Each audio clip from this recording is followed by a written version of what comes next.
Throughout ancient history, humans have felt the need to worship something higher than themselves, creating various gods and even parts of the creation held center stage for a number of centuries. The pre-Columbian civilizations of Mexico and Peru worshipped the sun.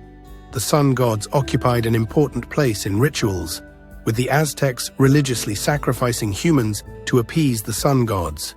In truth, what humans experienced was the sun's rays, not the sun itself. The rays of the sun do not have their own existence. They emanate from the sun, the source. If the sun were switched off, there would be no rays, as they do not have a separate existence from the sun. This idea is similar to a film being projected onto a screen. The true source of the image on the screen comes from the projector. God is like the projector. He is the source of all things, all of his creations, including humans, maybe even those we do not know about, on other planets. However, so that we feel we are living as independent beings, with free will to make our own choices, God, being merciful, placed a barrier, a concealment of his divinity between us and him. However, we can't see or feel this barrier on this physical plane of existence. This barrier is considered to be more of a spiritual threshold of the so-called higher worlds or higher planes of existence. You can liken this idea to when humans and animals sleep. It's not frightening to surrender ourselves every night to our unconscious selves. Where do we go when we dream? This merciful barrier of kindness is referred to in Jewish thought as Tzimtzum. If all of our reality lies in human consciousness, then we are the projected image from the mind of the source. We cannot look back and see the projector projecting us into this plane of existence. We must have separation between us and the Creator. No human could stand near the sun. We would immediately evaporate. And so it is with God. We could not be in his presence and remain an independent being.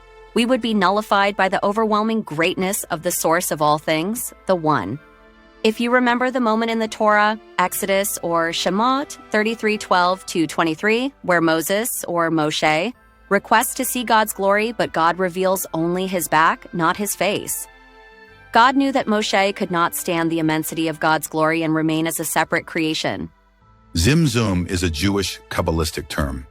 Kabbalah is the mystical interpretation of the Torah. This does not mean that because of this barrier, God is now split in two, separate from his creation, but that a contraction occurred, a space made within himself for his creation to exist. The Kabbalistic idea of Tzimtzum was subject to fierce debate in the 1600s and is one of the central teachings of Rabbi Yitzhak Luria, the Arizal. Although not originally attributed to him, his insight revealed further secrets.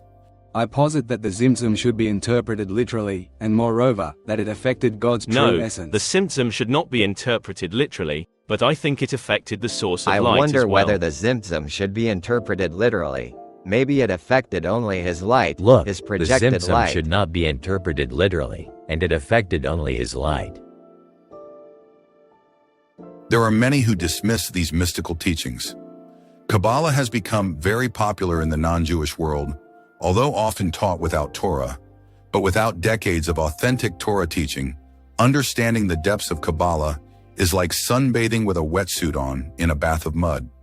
We can let the idea of a spiritual barrier between us and God just rest without the need to question further.